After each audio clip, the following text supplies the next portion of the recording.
Content presented on the following podcast is for information purposes only.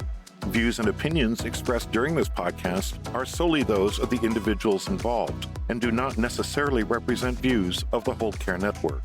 Always consult your physician for medical and fitness advice, and always consult your attorney for legal advice. And thank you for listening to the Whole Care Network.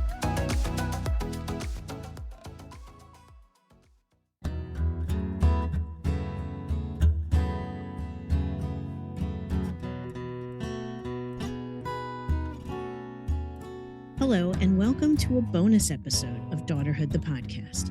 I'm your host, Roseanne Corcoran, Daughterhood Circle Leader and Primary Caregiver. At Daughterhood, we hear your challenges in navigating the healthcare system and how it can be both frustrating and disheartening. In each of these bonus episodes, I have the pleasure of speaking with Daughterhood founder Ann Tumlinson, where we will bring the caregiving conversation to a different level with change leaders and policy experts. I hope you'll join us. Karen Cavanaugh is Senior Director, Strategic Initiatives at the Rosalind Carter Institute for Caregivers. She leads the development and launch of the Institute's initiatives designed to expand supports to strengthen caregiver health, resilience, and well-being. Her portfolio includes Working While Caring and initiatives designed to deepen the research on effective workplace supports for caregivers and to expand access to those supports. She is also leading RCI's caregiving topology and bereavement initiatives. Today, we discuss the challenges that affect caregiving employees, employer viewpoints, and ideas and policy changes that can help. I hope you enjoy our conversation. The Rosalind Carter Institute has gathered substantial research, both through their Invisible Overtime Report and their Working While Caring Report and countless other cohorts and research that they've done. The elephant in the room seems to be the lack of policy for caregivers in the workplace. There's maternity leave, there's paternity leave, but there is no leave for caregiving. Can you talk a little bit about what you found and how that can change going forward, or what we can do to try to change that going forward? Sure. And nice to talk with you, Roseanne and Ann. I just want to start with the famous quote of our founder, Mrs. Carter. There are only 4 kinds of people in the world: those who have been caregivers, those who are caregivers, those who will be caregivers, and those who will need them. And so essentially that's all of us. This is a universal experience. Caring for someone who is aging, ill, and or disabled is a life course event. And it's an experience that many of us will have more than one time. Sometimes we'll be the care recipient, and sometimes we will be the caregiver. However, it's systemic treatment in public policy, healthcare, and employment does not recognize this. It's still treated very much as a one-off, somewhat unusual experience and siloed and insufficiently considered, despite its prevalence and the fact that we are aging. And as you have previously discussed, we are right there kind of on that cliff. I think 2030 is the year, right? So that's the context that I just wanted to set here. In many ways, I don't want to sort of point a finger or blame employers. It is every single system that we have has been either ignoring this or another way to say that is putting our collective heads in the sand about what is already the case, but what is about to be an even larger issue for families, government, employers, the healthcare system. So I can start by just talking to you about Working While Caring, our initiative, and sort of our theory of change, not our truth of change. I just want to say that we have a great deal of humility in this. So what we have designed here through Working While Caring is really, and our approach is partnering with employers, and particularly small and medium-sized employers where the workflow and operations is such that, they need people doing the jobs on the floor, in a clinic, with a concentration perhaps of hourly versus salaried workers, and those that do not have the kinds of resources that very large organizations have. This doesn't mean we would exclude large organizations, because some large organizations are characterized by what I just described. But we're not talking about those really well-resourced organizations. We're trying to help the others. And so this initiative was really designed to advance 3 objectives in service of 2 goals. And I'm going to quickly talk to you about those objectives. The first one is to raise awareness of employee caregivers. And we define that as someone who is caring for somebody who is aging, ill, and or disabled while working at a paid job. They are a significant cohort of the workforce. 1 in 5 U.S. workers is providing this type of care. So that doesn't include childcare unless the child is ill or disabled. Number 2 is to begin to fill in the gaps on what is empirically understood about effective supports for employee caregivers. And we define effectiveness here by keeping someone attached to the labor market. All kinds of negative outcomes ensue if someone has to separate from the labor market, even for a temporary period of time. And most employee caregivers want to provide care and work. They don't want to have to choose. They just need more supports. And also to help them feel supported in their caregiving role in order to reduce the stress of balancing both. Our own survey and many, many, many other surveys that look at this have found that the number one challenge for employee caregivers is the stress and strain of balancing both. And then third, and I can talk more about this, is to really engage employers in the broader context of care. They don't often spend a lot of time thinking about the fragmented and, as Anne loves to call it, the dysfunctional long-term care system in this country, to the extent that we have such a system. But they should, because they are already paying for the costs of that fragmentation.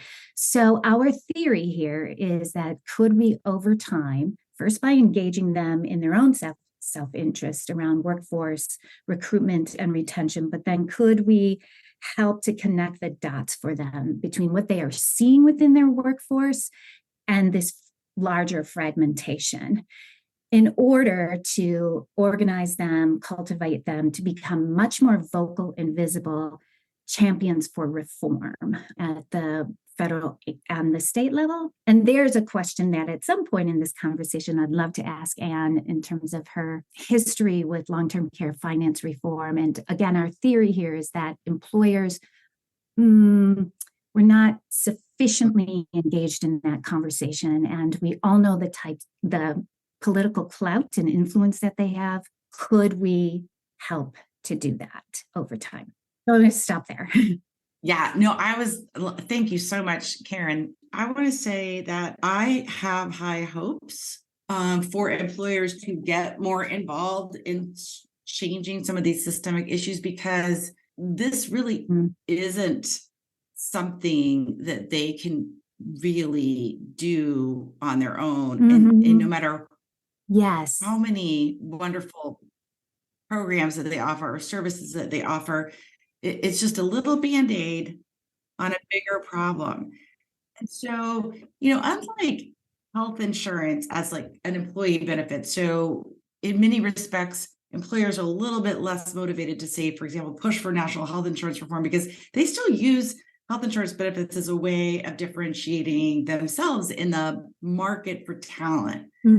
This isn't going to be one of those things like, hey, we're just way better for caregivers. To some extent, you see that with parental policies, but even then, there's a limit to what employers can do to make up for the gaps in the system. So what I have seen in the past is that when the issue is framed or has been framed, just in terms of financing, like we need a new social insurance program that will pay for long-term services and supports, the employers tend to kind of back away. That is scary to them. That's like, social insurance, like, it's not really our thing. We got a lot of other fish to fry from a policy perspective.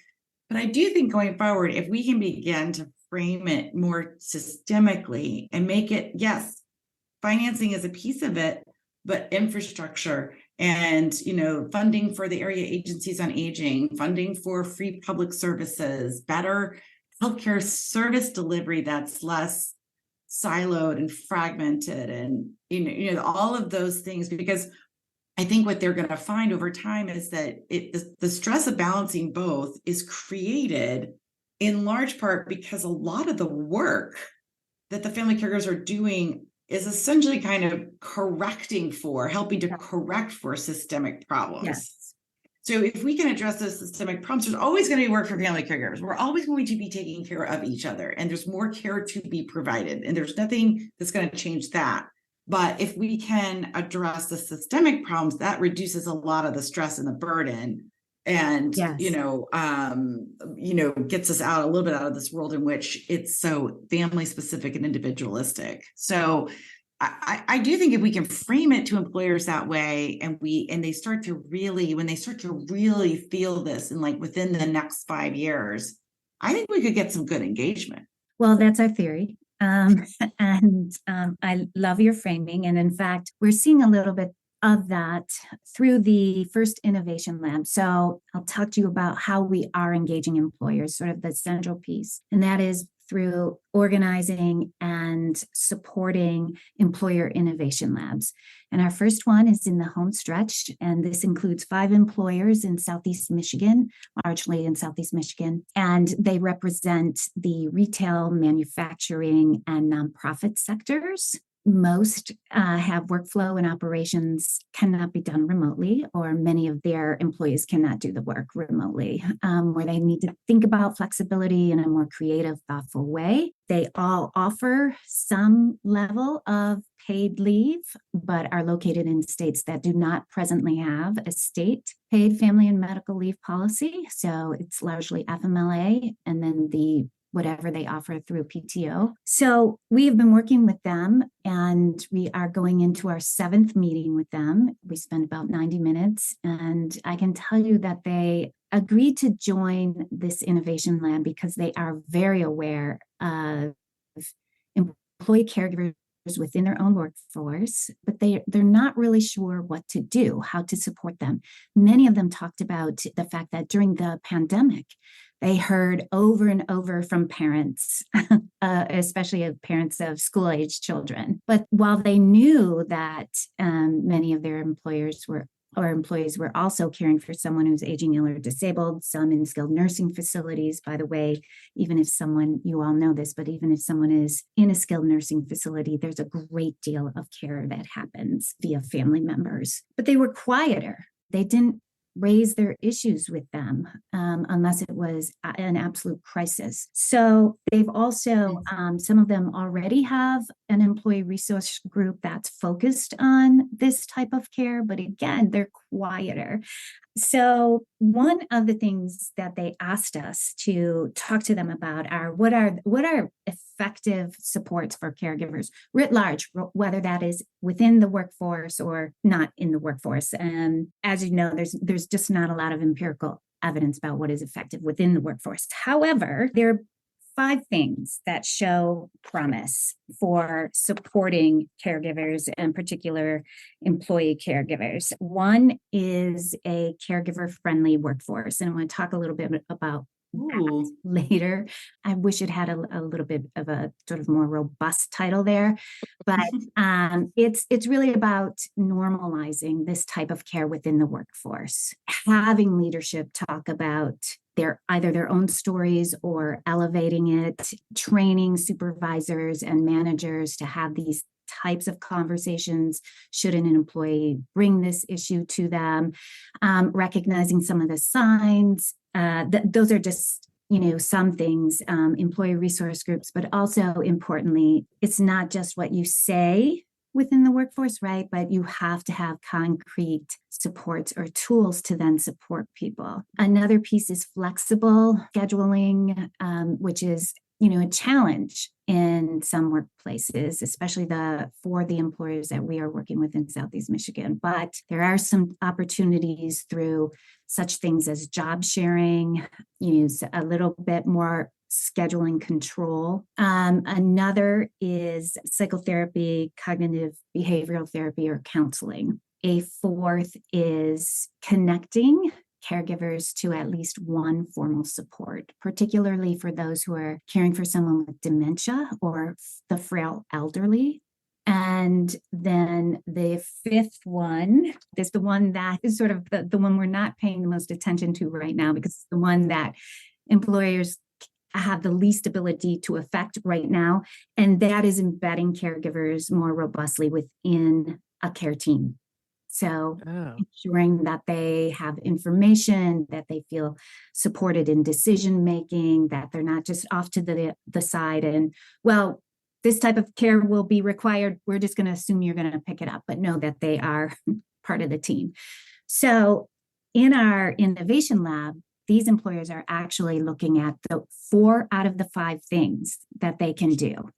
So they are either they are doing both. They are looking at their existing offerings and where they may be able to build those out, where they may be able to take a look at, okay, do we really have the types of services available for caregivers? So people who are trained and understand what the issues are for employee caregivers and then can connect them to services. So one example there is EAPs. They're also looking at a little bit, where could they tweak their flexible policies where they might work. And then in terms of connecting to formal supports and services, they are really interested in innovating here and piloting. This is not going to be a surprise to either of you, but potentially sharing care navigators who are trained and have deep knowledge in Medicare, Medicaid, private insurance, and importantly, the local landscape of home and community-based services. So what we think will happen there is that these navigators could be very helpful to employee caregivers, but it will also at the same time, right, reveal the gaps. Yes.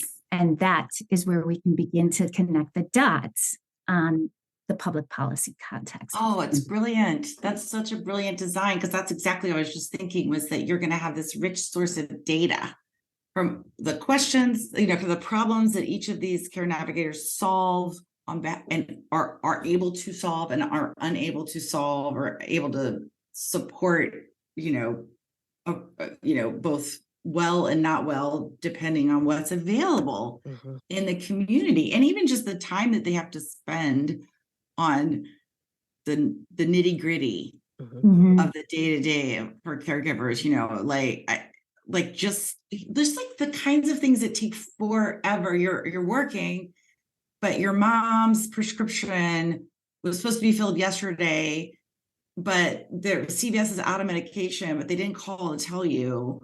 So now you got to call around to a whole bunch of other pharmacies, and then somehow you have to get off work to get to those pharmacies before they close. Yeah. But the doctor now has to go, that is an hour of work where I'm also supposed to be on a call, or I'm supposed to be on the floor, or I'm supposed to be producing according to a quote, and then you're asking me to also have to be doing this. And then, oh, by the way, my kid, teacher called, and it's just, at a certain point, you're just like, why am I even bothering to work? Yes. What is the point of it? Obviously to make money, and that's the inability to just quit is the reality for most people. So when these care navigators get involved, that kind of almost, I want to call it ethnographic, anthropological data is going to be so illuminating and valuable, I feel like, to the employers and employers more broadly.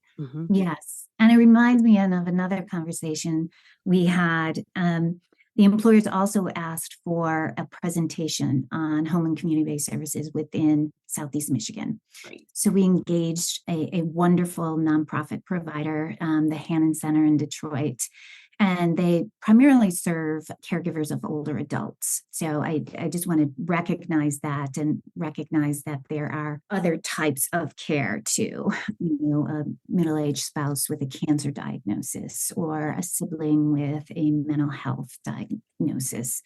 But the employers were very engaged in that conversation. Cool. it was a very deep conversation. The woman had very, very extensive knowledge about home and community-based services and Medicare and what it doesn't cover, and Medicaid and private insurance, as well as the barriers. Talked about transportation, the lack of transportation. And she even talked about some of their clients were they were using their respite, but that their caregiver had to take unpaid leave, an hour of unpaid leave on either end to drop them off and then to pick them up. Yeah. So that was a really rich discussion, helped to begin to and I would say that many of these employers who are participating have their personal experiences, very eye-opening. And it's always that. Yeah. And again, and you and I have talked previously about one of the employers went to, well, I've been thinking of establishing a childcare center for, within the workforce for my employees. Maybe I should be thinking about other types of care. So again, I think it does feel to me, at least through these conversations, that employers, it's not, disparate dots that we're trying to connect, but it's right there. Right. Right. Well, I want to just interrupt really quickly. I'm going to say this, and then Roseanne, I'm going to. Yep. But because I know Roseanne's got many observations as well. This is a little bit, so bear with me, everybody's listening. So I was in Atlanta. I think I already told you this, Karen. I was actually at a conference that was about brain health. And so the sort of thesis of the conference was about how employers in the private sector can support healthy brains, both optimizing brain health and preventing cognitive impairment over the lifespan. So this isn't just how do we deal with somebody who's 80 or 65 or whatever? This is sort of when you're 40, what can an employer be doing? Both in terms of their, sort of reducing stress in the workforce, promoting, healthy lifestyles, all of the things that go into good cardiovascular health that also, anyway, so it's very, very exciting and interesting conference. And, but one of the things that came up was caregiving, because of course, one of the most stressful, as you all have proven in other research that you've done at the Rosalind Carter Institute, I think, and CDC, has been that, the act of the stress involved in this burden of the dual roles is actually damaging to not only your physical health, including your brain health. And then I think I brought that up, or someone else did, and I amplified it. And then the floodgates opened. And all of a sudden, these employers were saying, they feel like for them, all of a sudden, kind of out of the blue, this issue of family members in these caregiving roles has become sudden and extreme. They're all of a sudden, all of our employees are absent, are leaving, are less productive, are less, the well-being is going down, all of those things. And it's all because of this. And I was wow. I do think that we're sort of on this cusp, and the fact that this work is so important that you're doing, and it's so well designed, as just beautifully designed and thoughtful, that will give us a lot of information, which will be very well timed, because I think we're really at a point where employers are starting to feel it in their workforce on a day-to-day basis. And I'm curious, Roseanne, in all of the many conversations you have. Oh my goodness. So many people, and your own personal experience. And absolutely. Well, it struck me when you said they have a fear of speaking up. And I believe that, because then you're that person that they can't depend on. You're that person that may or may not be coming in because you have to do this work. Right. Yet you can say to anybody, I'm caring for my mom and it's so hard. Oh my goodness, me too. Or, oh, my sister's doing this, or my cousin's doing whatever. Everybody is doing it or has been touched by it, but are afraid to then bring it forward. Because let's be honest, if your manager or your supervisor doesn't have that experience, it's going to be a little bit different, because they don't get what that means. Mhm. So you're hesitant to put that out because you don't want that to come back on you. Right. So I don't know if there's a way that you're finding how to reach out to more people. Like, it's really okay. You can tell us. Mhm. Building the trust. Yeah. How do you build that trust? Right. Yeah. And also, people are reluctant to come forward because they don't want to be viewed as less engaged or committed team members. Exactly. They don't want to let down their team. They don't want to be passed over for promotions or more responsibility. And so you're right. This sort of gets to the whole conversation around psychological safety in the workplace. So it's and it's multi-leveled. So there's the organizational culture, which is critical, and also like any other culture, it's hard to change. Yes. But it can be changed.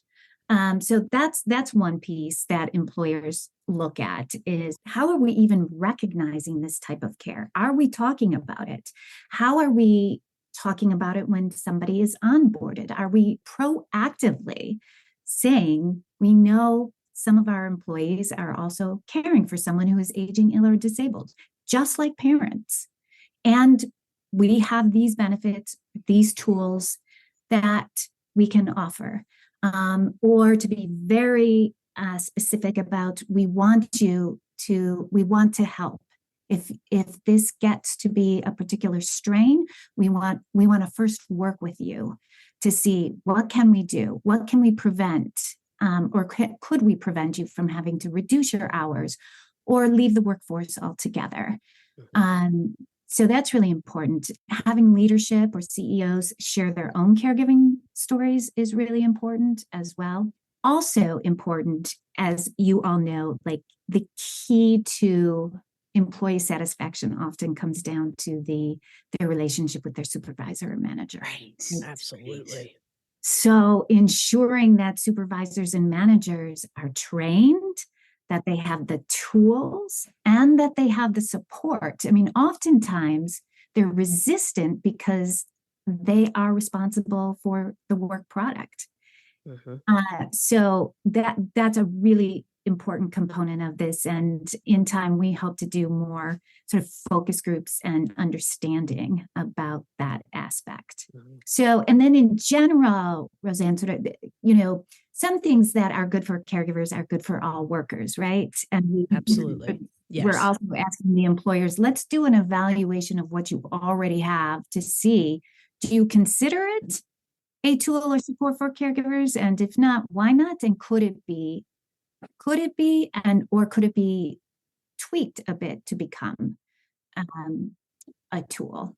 Having the ability to have a care navigator, if they can figure that out, to bring that in as part of a service, would be life-changing. It would be life-changing for so many caregivers. Just to have that, it's that, like, because so much of the time what we see in daughterhood is that, like, that question. Yep. Like, where do I go? Where do I even start? There is a lot of time that is spent just trying to get a grip or a handle on this whole new world that you've entered into. Yeah. What is it? Whether Roz Chat says, what is this planet that we have now landed on, or whatever? She's the best quote. And I think that to have that that professional partner to help walk you through it, and somebody who's trained and prepared for that is going to be really interesting to sort of measure that impact. And I was also thinking a little bit about public policy and all of this, and sort of, so in the way my brain organizes it is like what we were talking about earlier, right? Which is like the employers are doing these things to kind of patch up a broken system. So from a policy perspective, to me, the most impactful and important work that we can do is to be working on improving the system, funding our area agencies on aging, funding services, and improving the way the healthcare is delivered, so it's less challenging, all of that infrastructure, systemic type work. But a lot of advocates, family caregiving advocates, do focus specifically on policies related to the workplace itself. So, for example, paid family leave as a requirement was a really hot one, during the all of the kind of COVID related lawmaking that happened in the last couple of years. And I was looking over your list, your 5, things, and the leave is definitely one of them. But it feels like everything else, I don't like flexible scheduling, mental health, counseling, connecting to resources, tools to support. I mean, I'm curious, Karen, your thoughts about whether there are also policy solutions as they apply to employers. Like, should we be forcing employers to be offering flexible scheduling? I'm making that up, but is there anything else that's top of mind for you, policy solutions with respect to working and caregiving? Oh gosh. So I'm sorry, I put you on the spot. No, you're not going to be surprised at my response, and it's not employers. I mean, I'm a broken record on this. If we had a more functional, coherent, responsive, high quality, affordable healthcare system for everyone, this would take, I think, a significant burden off caregivers, right? Because I mean, they are the backbone of that system, right? Yep. So that would be my number one. That's what I think too. And with respect to employers, I'm not sure at this point. I sort of go back and forth, right? I mean, I mean, even within this work, I feel this tug within myself, employers, they have, in terms of the power in this country and political influence, they're sort of up at the top, and they're making record profits. They should be, required through public policy to design higher quality jobs, and they should be paying higher wages.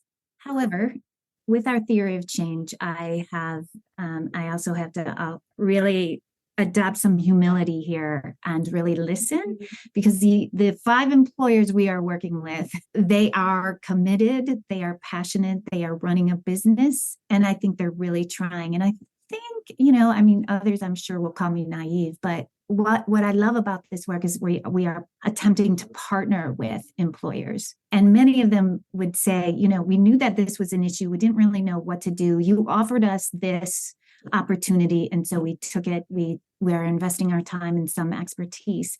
And this is not something we would have been able to do immediately. And one of them said last week, I initially thought, I don't think I can prioritize this cohort right now.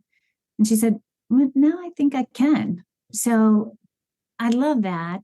And I think over time, and I might be able to give you a more precise. No, but I think the fact that you're one of the top experts in this area, and you have a nuanced point of view, and I think this is a little Ann soapbox, but I think nuance is missing these days.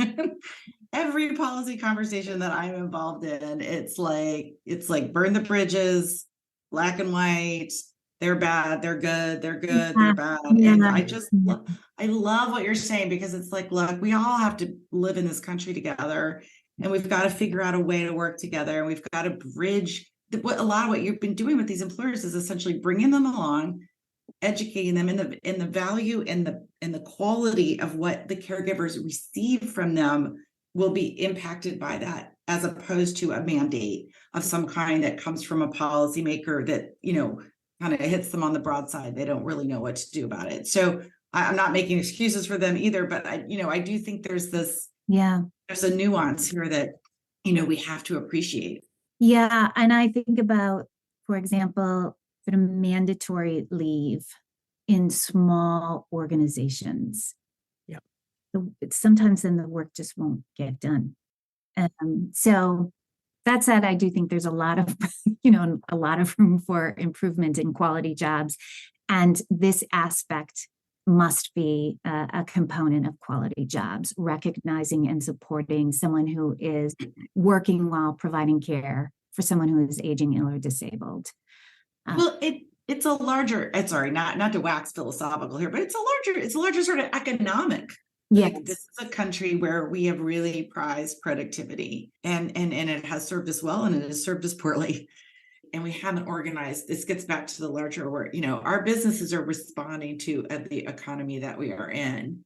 Yes. And again, there are many good aspects of our economy. We produce and invent a lot of really cool stuff. But if you are running a business in Europe, there's a certain amount of just like, you just kind of like, well, this employee's gonna be gone for a year, and we're gonna, maybe we're gonna be less productive, less profitable. Nothing I can do about it. Whereas here in the United States, there is a little bit of like, and I'm speaking a little bit as a business owner myself. I have 30 employees, and like, I do feel like we're on a bit of a treadmill. Yes.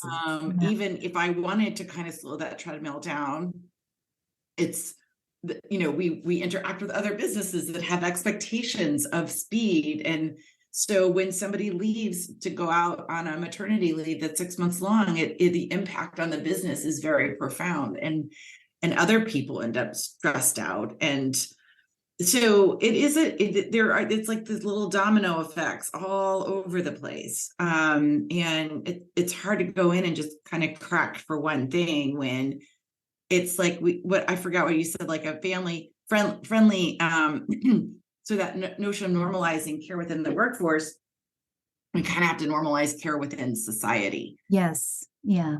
And so that kind of as everyone adapts and the larger ecosystem adapts, and we all just kind of take a little bit of a deep breath and kind of accept a lower level of productivity. Economists everywhere are twitching, because we start to define productivity differently. Right. Like, it's, tending to another person's needs is not part of the economic productivity engine. Yes. But it is absolutely productive work. Yes. So yes. And there have been attempts to redefine GDP along those lines. So yeah. Well, everybody, we're living longer, right? People are living longer. Mm-hmm. It goes hand in hand. The people that are living longer are going to need care. And I think it's coming to that head now, where before it was like, oh, that's fine. Oh, they'll figure it out. Oh, they'll just in 10 years. It's in 10 years. It's fine. No big deal. And on that other side, right, raising the flag and ringing the bell. And right. It's coming. It's coming, whether you like it or not. Yeah. Back in the 90s, when I've been working on these issues since 1989, even maybe 88. But and sitting, there was a House Aging Committee at the time, and in Congress, and I was a staffer, and we're talking about the crisis, the aging of the baby boomers in 1992, and so here we are, 2023, and it's actually finally here. Yeah. Well, in 2010, Rosalind Carter Institute put out Averting the Caregiver Crisis, Why We Must Act Now, in 2010. Right. And largely we could reissue that, change the date. And well, I'm sure you could. And we had a pandemic. Right. Well, and you know what? I'm glad you said that, because the one other thing I just want to highlight that's been on my mind lately has been, they have the aging of the population, which is just dramatically increasing. All this, we were talking about that, but also it is colliding with what I call the increasing complexity of need in the overall population. Yes. So we all, either ourselves or our family members, are much more likely today to be affected by mental health disorders, substance abuse disorders, violence in society, environmental challenges, sort of the degradation of our food supply, this making us all unhealthy, and increasing our chances of having, long chronic conditions. There's this confluence of factors that are contributing to actually a greater need for us all to be caring for each other, usually in family units, but sometimes also in friend groups and other like kinds of community spaces, churches and otherwise. So we got the age of the population, and then we have this growing complexity of need in the overall population that is creating conditions that require support from another human being who loves you Yes. Yes. on a day-to-day basis. Or maybe he doesn't love you quite so much, but it's Right, going to help you do this. Exactly. Who feels obligated to you. Right. Right. Yes. Yes. I'm glad you raised that, Anne, because we do have this other initiative that is in process to attempt to create a new framework of caregiving typologies or profiles that really center first the experience and the need of caregivers without negating that this is the dyad is really important, the caregiver, care recipient, but that is agnostic in some ways to disease condition or condition, but really looks at what is the experience. Is it short-term and very intense? Is it longer term and the condition progresses? And so the intensity is going to get more deep. Is it, intermittent? And then we're really interested in also how these social characteristics interface with this to either enhance the difficulty, the challenges of the experience, or mitigate against that. So factors such as family size and relationships, complexity of the role, race, ethnicity, do you live with the care recipient or not, and relationship to the care recipient. So again, I sort of feel there's this, when we talk about caregiving, oftentimes, you're either thinking about someone who's caring for a child or an infant, or someone who's caring for someone who's aging. But there's, as you said, and there's so much additional care that goes on. Someone with a mental health condition and who is really still dealing with a level of stigma. I do think it's changing. We've made some progress. And this was one of Mrs. Carter's pioneering issues, 40 years ago. But that creates a different kind of experience. Mentioned earlier, cancer care, prognosis matters, and also helping people too in many of these situations deal with anticipatory grief, ambiguous grief when someone has dementia or Alzheimer's, and then bereavement when we'll come and the loss of the role. So all these things. It's huge. So it's complex. And I was just on a call this morning, actually with Fidelity, and they too have been they're doing some great things for their employees. And they've been thinking about this for a long time. It's kind of part of their customer service. But they also said, we've been at this and it's complex. We're trying to figure out also, where can we add value? It's this work you're doing on this typology and framing is, I just can't emphasize enough how important it is. And I think one of the misconceptions for people who haven't actually been in this situation is that this is somehow very much akin to or similar to being a parent.